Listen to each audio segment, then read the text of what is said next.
गेल्या काही दिवसांपासून कोल्हापूरसह जिल्ह्यात पावसाने उघडीप घेतली आहे. पावसाच्या विश्रांतीनंतर पंचगंगा घाटाजवळील असणारी मंदिरे आता स्पष्टपणे दिसू लागली आहेत. दिवसभर बहुतांश भागात पावसाचा एक थेंब सुद्धा पडलेला नाही. धरण क्षेत्रातील पावसाचा जोर कमी झाल्याचा हा परिणाम मानला जातोय. जिल्ह्यात पावसाने घेतलेली उसंत, दिवसभर पडलेले ऊन आणि धरण क्षेत्रातील ओसरलेला पाऊस यामुळे पूरस्थितीत काहीसा दिलासा मिळताना दिसतोय. कोल्हापूरसह महाराष्ट्रामध्ये जून महिना हा कोरडा गेलेला आहे, परंतु 1 जुलैपासून ते आत्तापर्यंत 10 जुलैपर्यंत मोठ्या प्रमाणावर मुसळधार पाऊस हा पडलेला आहे आणि त्या पावसामुळे अक्षरशः महाराष्ट्रातील आणि कोल्हापुरातील नद्या ह्या दुथड्या भरून वाहू लागल्या आहेत. आत्ता मी आहे पंचगंगा घाटावर. 3 ते 4 दिवसांपूर्वीची परिस्थिती आपल्या बघू शकताय, कारण की 4 दिवसापासून पावसाने उघडीप घेतलेली आहे. त्यामुळे नदीमधील जे मंदिरं असतील किंवा वास्तू असतील ते आता दिसायला सुरुवात झालेली आहे. पाणी पूर्णपणे पात्रात गेलेलं आहे. 2 ते 4 दिवसापूर्वी आपण जर कोल्हापूरमध्ये पंचगंगेची परिस्थिती बघितली, तर आपल्या लक्षात येईल की पूर परिस्थिती निर्माण होते की काय, अशी शक्यता कोल्हापूरकरांना लागलेली होती किंवा एक भीती धास्ती म्हणावी लागेल. कारण की कोल्हापूरमध्ये ज्या ज्या स्वरूपाचा पाऊस पडत होता धरण क्षेत्रामध्ये, कोल्हापूर जिल्ह्यामध्ये जर आपण बघितलं तर गगनबावडा तालुक्यामध्ये मोठ्या प्रमाणावर पावसाची नोंद झालेली आहे.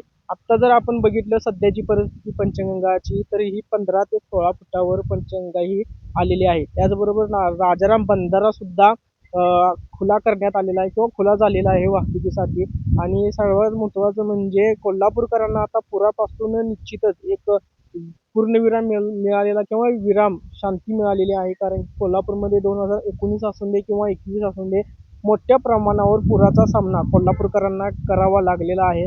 आत्ता आपण बघू शकताय की ही जी दृश्य आपण पाहताय ती आहे पंचगंगा घाटावरची. इथे आपण बघू शकताय की जी वास्तू आहेत किंवा जी मंदिरं आहेत, 2 दिवसांपूर्वी पाणी पंचगंगेचं पात्राबाहेर चाललेलं, त्यावेळी ह्या वास्तू पूर्णपणे बुडल्या होत्या किंवा पूर्णपणे पाण्याखाली होत्या.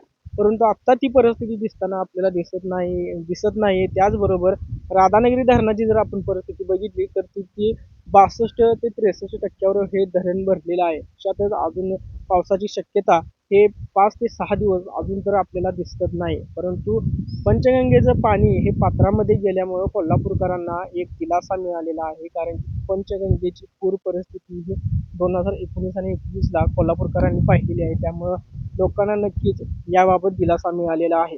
आपण ही दृश्य बघताय की जी वास्तू आहेत किंवा जे मागच्या 2-4 दिवसांपूर्वी जी दृश्य होती ती पाक शिवाजी पुलाला जे पाणी होतं ते लागत होतं. परंतु आत्ता जे आहे ते पाणी पूर्णपणे आत गेल्यामुळे शिवाजी पूल हा पूर्णपणे दिसत आहे. त्याचबरोबर नदीमधल्या वास्तूसुद्धा दिसत आहेत. त्यामुळे कोल्हापूरकरांना आणि त्याचबरोबर आसपासच्या खेडेगावांना आता धास्ती लागणार नाही किंवा वडंगे असेल किंवा बाकीची कोल्हापूरच्या शेजारी जी गावे आहेत, त्यांनी पूर परिस्थितीपासून सुटकेचा निश्वास सोडलेला आहे.